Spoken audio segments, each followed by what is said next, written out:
Greetings and welcome to the Dr. Dave blog series. It's Sunday, June 15th, 2025. And on Sundays, we talk about the purpose and meaning of life. And for those of you to whom this applies, happy Father's Day. This week, we're going to be looking at the sun. And again, looking at the sun from 7 different perspectives each day of the week. And there's probably not much, if anything, that I could tell you about the sun that you don't already know or that you haven't already experienced yourselves. It's absolutely vital, then, to the understanding of our meaning and purpose in life, in my view. And every culture, rightfully so, worships the sun, often creates or views the sun as a deity in its own right. So it's universally then acknowledged as a source of energy. And as far back as we can go, in human history, peoples have worshipped the sun as a source of light in life and fertility. So, for example, we know that in ancient Egypt, the sun god Ra was the dominant figure amongst their high gods, the creator god. And then amongst the Mayans, they viewed the sun as a powerful deity, Kinich Ahau, whose daily journeys replicated the cycle of life, death, and rebirth. I like that one. We could spend hours and hours talking about the sun in the context of the many different cultures of the world.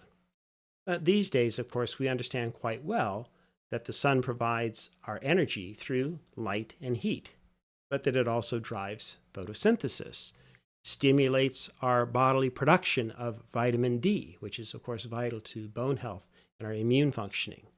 And we know a great deal about the physics and the mechanics and the chemical composition of the sun and much more.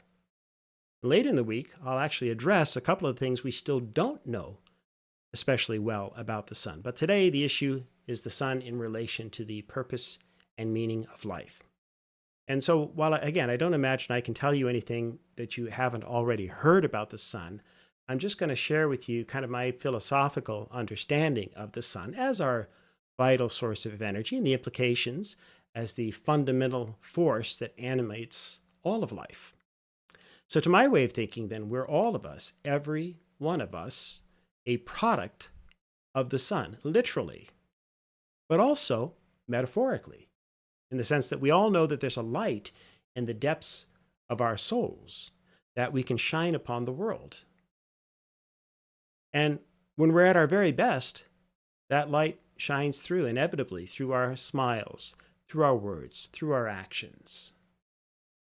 And so then the sun serves as the source of countless parables, the spiritual and life lessons that are meant to help guide us along the way.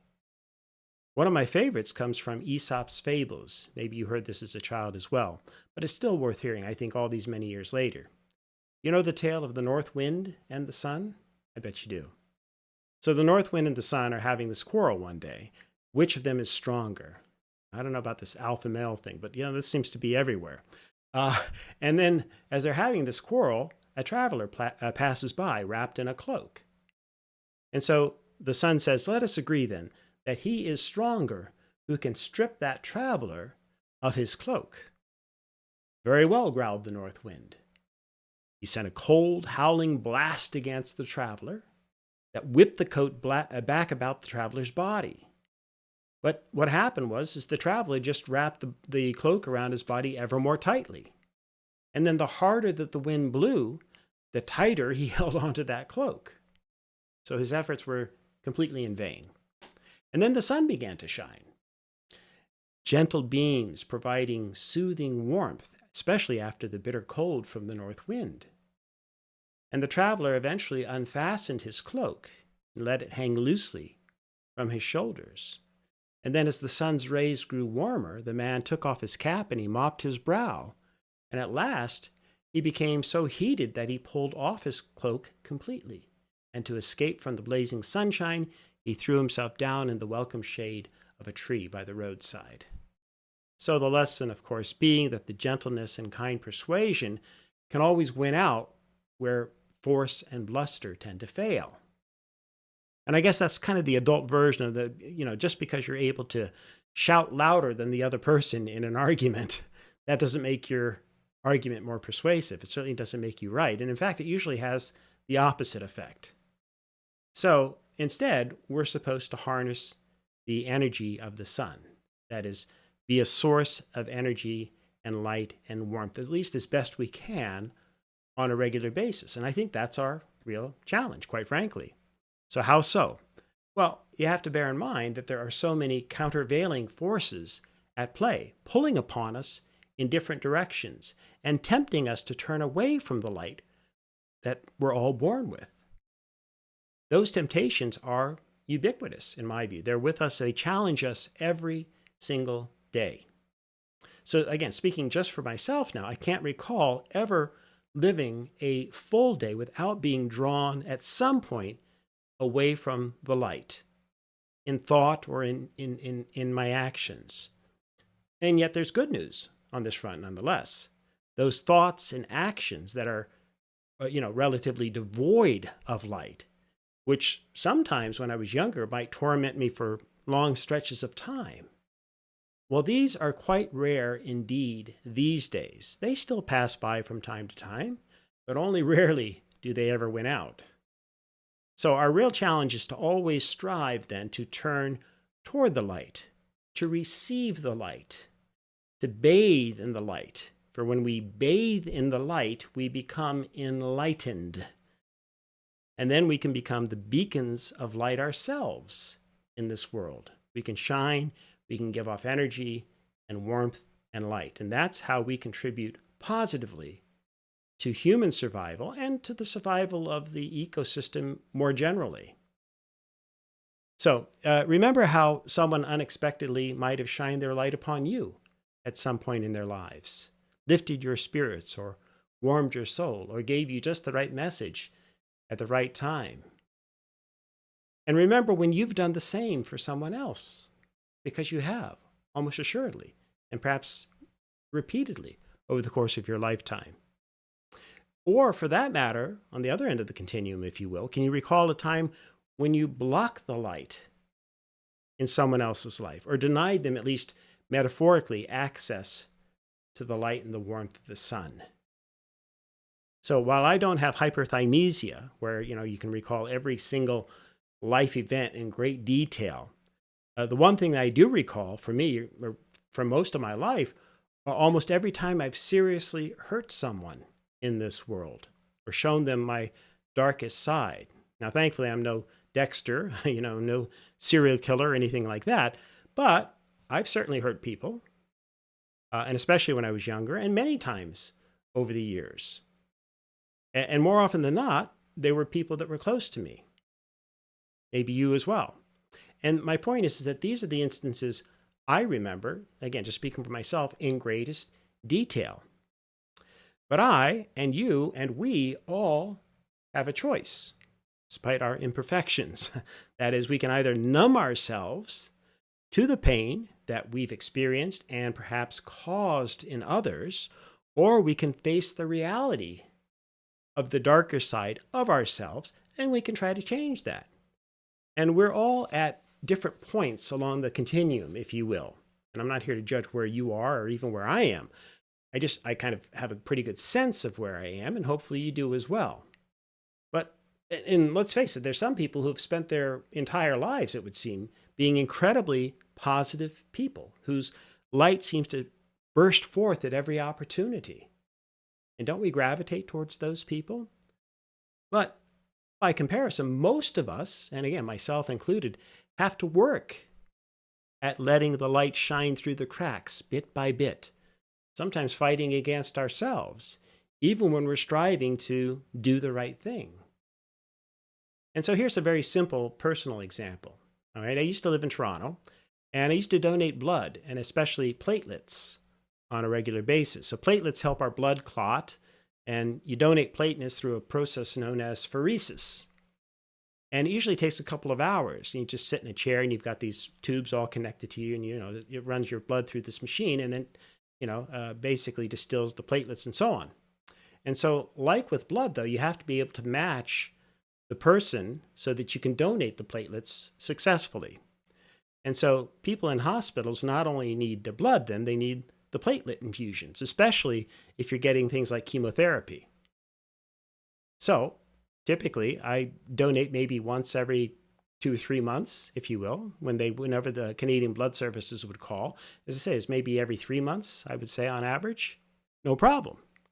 Uh, because again, you have to make an appointment and it takes longer than a lunch hour to do that. Typically, it takes a couple of hours, right? So long story short, I got a call to donate platelets one day and I said, okay, no problem. So I went in, did the thing, etc. And then I got a call later, like at the end of the week. Same thing. They said, okay, we need your platelets again. And that was unusual because I'd never been asked twice in the same week to come in. So this was a first. I thought, okay, fine. Must be some kind of an emergency. No problem. Okay. And then I took off from work again because they called me the next week. Now, I actually hesitated for a moment, but the third time in less than 2 weeks to donate platelets. Okay. And so I was saying to myself, wait a minute, this seems a little bit ridiculous, And so I went in and I was going to actually say something to them, like, hey, can you guys find some more volunteers or whatever? I don't have, time to come 3 times in 6 days or whatever it was, right? But guess what happened? Absolutely true story. Before I opened my Yap to complain or whatever, a nurse came in and she said, we don't usually do this, but, because all of the donations are typically anonymous. But in this case, I just want you to know the mother of this 2-year-old who's been getting your platelets, she wanted to share with you this photo and this thank you card. And she handed it over to me. And I was stunned. Again, it was a photo of her 2-year-old in the hospital. And the mother was just gushing in the card about how much she appreciated my help. And I remember this line, not verbatim, but she basically said, I've got the card somewhere, gosh knows where. But anyway, she said something to the effect of, look how well my son is doing. And I just want to thank you. And I want you to know that my son now has a long, healthy life ahead of him because of you. Because of me, So I went from feeling annoyed, initially to almost feeling a bit ashamed, if you will. So I knew obviously that blood transfusions and platelet transfusions, I knew this stuff was important, right? That's why you do it. But I never really stopped to think about who might actually be receiving these products, who I might actually be helping. And again, it's anonymous, so you don't ever know. But the photo and the card, of course, made it all extremely real.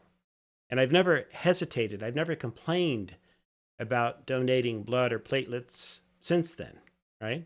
Sure, sometimes the donations don't get used. They can go bad, right? But I don't think about that, right? So seriously, if you could help save a life, wouldn't you do it?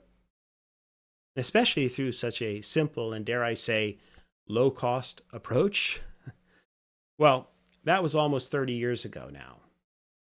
And here's where that knowledge has now turned into, for me at least, a much deeper wisdom. I know that the purpose and meaning of life always connect back to the sun, and in terms of our willingness then to absorb the energy and then reflect back the warmth and the light that we receive. And that's honestly my core philosophy. And I try to hold myself to the highest standards in that regard as well. So as mentioned, I do fall short, usually every day, but it is my deep understanding that that's what, and this notion of turning towards the light and turning to the sun is what animates me in my day-to-day life or a day in, day out basis. Okay? And it also has an incredible simplifying effect too. So every time I act from a place of darkness or turn away from the light, then I recognize that. I feel that almost right away. I don't know if you feel the same way. And I feel like I have to do something, rectify the situation, because I don't like being in dark places or shedding darkness or shade in the world. So that might mean apologizing to someone.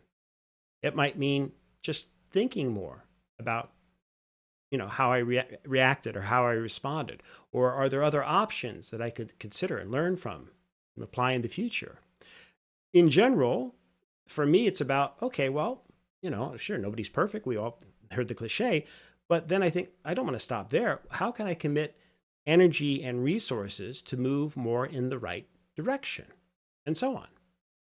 And so on yesterday, or what would be Saturday now when you're hearing this vlog, I think I was kind basically to everybody that I encountered. I don't think I really faltered in any noticeable way. It was a good day, at least if I'm keeping score of my behavior, my attitude, my approach, or whatever.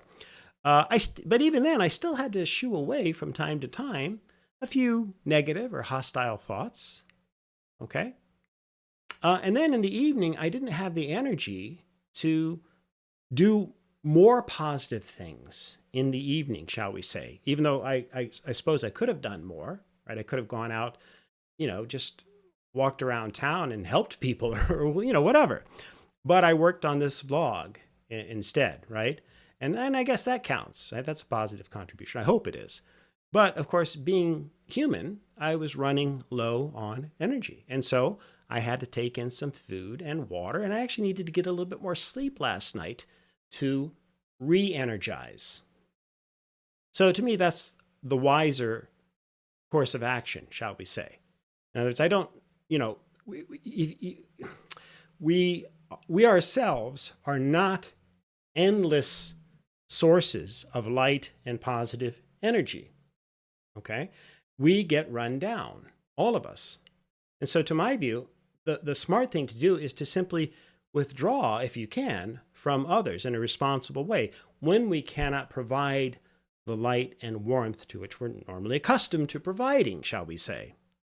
And so, and at least by comparison, if I had the choice, I would certainly rather be providing warmth and light as opposed to providing shade and coldness, right? Or visiting pain upon others. You see my point? So if you're in that state, or if you're run down, just recharge the batteries if you can. Take a break.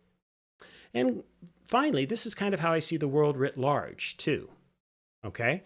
I try not to ever hate or demonize even the leaders in the world who are doing horrible and destructive things. I don't like what they're doing. You don't either.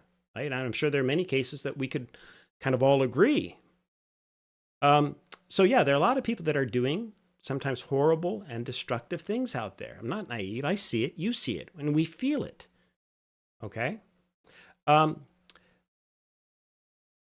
So yeah, they actually approve and facilitate the killing of others, right? Or they're actually engaged in the destruction of life and property, committing all kinds of different types of violence. Okay?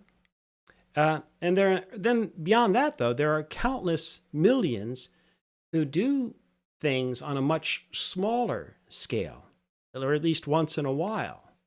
Again, maybe you and I amongst them at hopefully very low levels, but nonetheless, right? And then there are even more people out there who use their words, and perhaps regularly or quite often, to hurt others, or who express, for that matter, hatred or wish for pain upon others in their thoughts. So again, that's probably just about all of us once in a while. But for me, these are all instances of the darkness clouding out the light within. And so this is what I've learned in my 63 years, if you will. The ultimate aim then is to harness our energy from the sun as manifested in our earthly existence. And we are engaged in a meaningful and purposeful life every single minute we spend spreading warmth and light into this world. It's when we turn away from the light, or at times some people even actively try to snuff out that light, when we're doing the wrong thing. And it is literally just that simple. Yes, we all have our reasons and justifications and convoluted philosophies and contingencies. I understand that. After reading tens of thousands of books and articles seeking the truth, etc., I've probably heard about and read about most of these different thought systems and rationalizations and justifications and so on and so forth. And perhaps to varying degrees, I've considered them, using or applying them myself. But the real knowledge and wisdom was there all along, as simple to receive and to understand as standing in the warm sunlight. I know it's crazy and unimaginable at some level, but if you could strip away language and history and culture and memories, couldn't you have Putin and Zelensky, for example, standing side by side, arm in arm, looking into the sun together? Or Netanyahu and Khamenei doing the same thing? Or President Trump and myself doing the same thing? I get it. Some of the characters that I've mentioned, and again, whatever your politics are, some folks are really far down particular rabbit holes. They seemingly lost touch with their souls and with their humanity, right? But have you? Have I? You're watching this vlog, almost certainly, no, we have not lost touch. And yes, that's the sadness and the frustration with the human condition, especially when people do in fact have a choice. So to me, I think about the leaders of the world exactly in the same way that I think about myself or anyone else. The difference, of course, is that they're in much more powerful positions and control far more resources than you and I do. But that said, the question I always ask is, are they making decisions and are they acting in ways to save the lives of even the proverbial anonymous person receiving the blood transfusions and the platelets? Are they saying and doing things that embrace the lives of everyone in their tribe? And are they still trying to help the other folks and the other tribes as well? So, in my view, every other living, breathing, sentient being under the sun deserves that light because we're all from the sun. We're all from the same source. So I didn't ask about the infant or the toddler receiving my platelet donations. And in fact, as I said, I was almost getting ready to say that's enough. But then I was reminded that somebody was getting the donation and that I was, in effect, saving a life. And for me, that's a no-brainer. Of course, I'm going to try to help. And so likewise, I'm not asking about the adults who get my platelets or my blood or my knowledge from my teaching. I don't ask about their politics or their ethnicity or their religion or their language or whether they should have more money or land than I do or a million other things. I'm here to help, to shine my light, to share what I have whilst I'm here, okay? And yeah, at times it's hard. But I like to imagine that I would even still try to hug even the most unhuggable person, if you will, if I could help or contribute to helping them switch that light back on or help them shine their lights more brightly. But regardless of those other people and those who choose to live in darkness, and there are many out there who obviously have gone much further down that pathway, here's what we all can still do. As long as you and I have a breath in our body, a beating heart, and at least a few brain cells that we can rub together, we can continue to shine our lights as brightly as we can into this world. At least until, and like our sun, metaphorically, we've exhausted our core energy supply. And that'll happen one day. But only then do we move on to our next phase, whatever that might look like. For now, though, may you and yours continue to shine your lights as brightly as possible. And then continue to create peace in your lives, nurture love in your hearts, and dole out hugs in abundance. Until next time, keep well, and I'll see you soon.